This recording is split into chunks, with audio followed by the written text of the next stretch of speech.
Hello friends, welcome to Prime Education YouTube channel. I hope friends आप सब लोग बढ़िया होंगे और स्वस्थ होंगे। फ्रेंड्स, आज के इस वीडियो में हम आपकी एडकेट अभ्यास पुस्तिका कक्षा 8वीं विषय आपके विज्ञान में आपका पाठ नंबर 16 प्रकाश।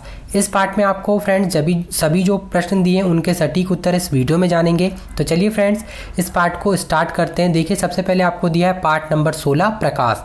इसमें देखिए अति लघु उत्तरीय प्रश्न में प्रश्न नंबर पहला पूछा है आपको, परावर्तन के नियम लिखिए। तो देखिए, परावर्तन के नियम हो जाएंगे। पहला नियम, आपतन कोण का मान सदैव परावर्तन कोण के बराबर होता है। इसके बाद दूसरा, आपतन कोण, परावर्तन कोण तथा अभिलंब तीनों एक ही तल में होते हैं। तो ये जो है परावर्तन के दो नियम है। अब इसके बाद प्रश्न नंबर 2 है, चाक्षुष विकृति वाले व्यक्ति पढ़ने लिखने के लिए किस पद्धति का उपयोग करते हैं? इस पद्धति में कितने पैटर्न होते हैं? तो देखिए, चाक्षुष विकृति वाले व्यक्ति पढ़ने लिखने के लिए ब्रेल जो पद्धति होती है, ब्रेल पद्धति, उसका उपयोग करते हैं। इस पद्धति में 63 बिंदुकित पैटर्न होते हैं। तो ये जो है आपका इस प्रश्न का उत्तर हो जाएगा।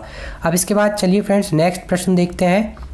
नेक्स्ट प्रश्न है प्रश्न नंबर 3, नेत्रों के लिए बहुत कम या बहुत अधिक प्रकाश हानिकारक क्यों होता है? तो देखिए, इसका उत्तर हो जाएगा, बहुत कम बहुत अधिक प्रकाश में पढ़ने के कारण नेत्रों पर खिंचाव पड़ता है तथा सिरदर्द होता है, जो बाद में नेत्र रोगों को जन्म देता है। इसलिए हमें जो है कम प्रकाश या बहुत ज़्यादा प्रकाश में नहीं पढ़ना चाहिए। तो ये आपका प्रश्न नंबर यहाँ पूरा 3 का उत्तर हो जाएगा। अब इसके बाद चलिए आगे बढ़ते हैं।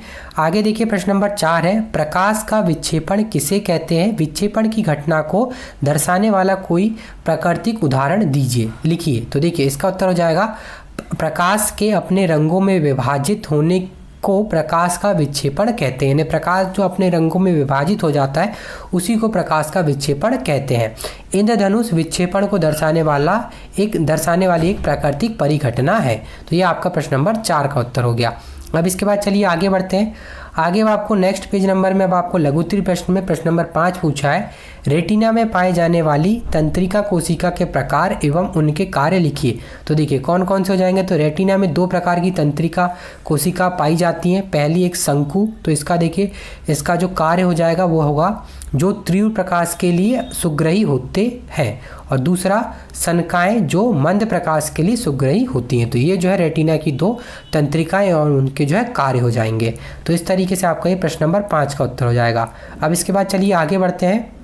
आगे प्रश्न नंबर 6 पूछा है, मनुष्य में होने वाले दृष्टि दोषों से आप क्या समझते हैं? इन दोषों का निवारण किस प्रकार किया जाता है? तो देखिए, मनुष्य में जो दृष्टि दोष होते हैं उनको आपको बताना है। तो देखिए, कुछ मनुष्य पास रखी वस्तुओं को स्पष्ट रूप से देख सकते हैं परंतु दूर की वस्तुओं को स्पष्ट नहीं देख पाते। इसे कहते हैं निकट दृष्टि दोष। ये जो दोष कहते हैं उसे निकट दृष्टि दोष कहलाता है। और इसी के जो विपरीत होता है, जहाँ कुछ मनुष्य निकट रखी वस्तुओं को स्पष्ट देख सकते हैं परंतु दूर की वस्तुओं को देख नहीं सकते, उसे दूर दृष्टि दोष कहते हैं। इन दोषों का निवारण उचित संशोधन लेंसों का उपयोग द्वारा किया जाता है। तो ये आपका देखिए प्रश्न नंबर पूरा 6 का उत्तर हो गया। अब इसके बाद चलिए आगे बढ़ते हैं। आगे देखिए प्रश्न नंबर 7 है, विसरित एवं नियमित परावर्तन में कोई 2 अंतर लिखिए। क्या विसरित परावर्तन में परावर्तन के नियमों का पालन होता है? तो देखिए, विसरित परावर्तन असमान तल में होता है जबकि नियमित परावर्तन समान तल में होता है। और दूसरा अंतर हो जाएगा, विसरित परावर्तन में आपतित किरण एवं परावर्तन किरण का मान भिन्न होता है जबकि नियमित परावर्तन में बराबर होता है, अतः इन दोनों में समान नियमों का पालन नहीं होता। तो ये पूरा आपका प्रश्न नंबर 7 का उत्तर हो जाएगा। अब चलिए फ्रेंड्स आगे बढ़ते हैं। आगे अब आपको देखिए नेक्स्ट पेज नंबर में आपको प्रश्न नंबर 8 दिया है, आपतित किरण, परावर्तित किरण तथा आपतन बिंदु पर अभिलंब एक ही तल में स्थित होते हैं। परावर्तन के इस नियम को दर्शाता हुआ एक किरण आरेख लिखिए।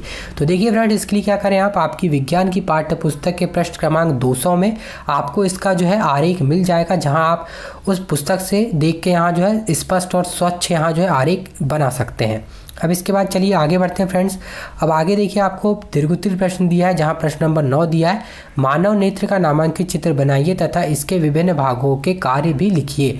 तो देखिए फ्रेंड्स, इसके लिए क्या करें, आप मानव नेत्र के जो नामांकित चित्र है इसके लिए आप क्या करें, विज्ञान की जो पाठ्य पुस्तक क्रमांक 206 में देखें, जहाँ आप जो है आपको मानव नेत्र का नामांकित चित्र मिल जाएगा, जहाँ आप वहाँ से देख के यहाँ स्वच्छ और स्पष्ट यहाँ मानव नेत्र का नामांकित चित्र बना लें। अब इसमें आपको बोला है कि इसके विभिन्न जो है भागों के कार्यों को बताना है तो देखिए उसके विभिन्न भाग के जो कार्य हैं वो इस तरीके से हो जाएंगे। पहला, लेंस प्रकाश किरणों को रेटिना पर भेजता है। दूसरा, पछांब पेशी जो लेंसी को अपने स्थान पर बनाए रखना।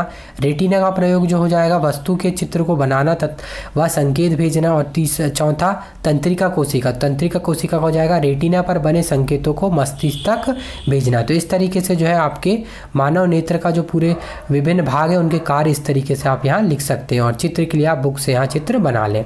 अब इसके बाद चलिए आगे बढ़ते हैं फ्रेंड्स। अब आगे देखिए आपको प्रश्न नंबर 10 दिया है, कैलाइडोस्कोप निर्माण के विभिन्न बिंदु लिखिए। तो देखिए इसका उत्तर हो जाएगा, कैलाइडोस्कोप बनाने के लिए दर्पण की लगभग 15 सेंटीमीटर लंबी, 4 सेंटीमीटर चौड़ी 3 आयताकार पट्टी लेकर प्रिज्म की आकृति में जुड़े, फिर गले से बनी बेलनाकार आकृति में लगाएं।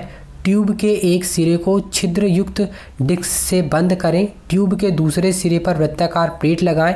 इस ट्यूब में कांच की चूड़ियों के टुकड़े रखें, फिर इस सिरे को बंद करें। इस प्रकार कैलाइडोस्कोप तैयार कर सकते हैं। तो ये आपका जो है कैलाइडोस्कोप के जो विभिन्न निर्माण के जो विभिन्न बिंदु हैं उसका वर्णन है, जो आप यहाँ इस तरीके से देखकर लिख सकते हैं पूरा। अब इसके बाद चलिए फ्रेंड्स आगे बढ़ते हैं। अब आगे देखिए आपको इसी में आपको देखिए 10वीं का प्रश्न नंबर 2 दिया है, कैलाइडोस्कोप के उपयोग लिखिए। अब आपको यहाँ कैलाइडोस्कोप का उपयोग लिखना है। तो क्या क्या उपयोग हो जाएंगे, तो देखिए कैलाइडोस्कोप का उपयोग नए पैटर्न की कल्पना करने के लिए किया जाता है। कैलाइडोस्कोप की एक रोचक विशेषता यह है कि आप कभी भी एक पैटर्न दोबारा नहीं देख पाएंगे। प्रायः दीवारों वाले कागज तथा वस्त्रों के डिज़ाइन बनाने वाले तथा कलाकार कैलाइडोस्कोप का उपयोग नए पैटर्न की कल्पना करने के लिए करते हैं। तो ये जो है कैलाइडोस्कोप का उपयोग हो जाएगा। अब इसके बाद फ्रेंड इसमें तीसरा क्वेश्चन है 10वें में कि कैलाइडोस्कोप का चित्र बनाइए।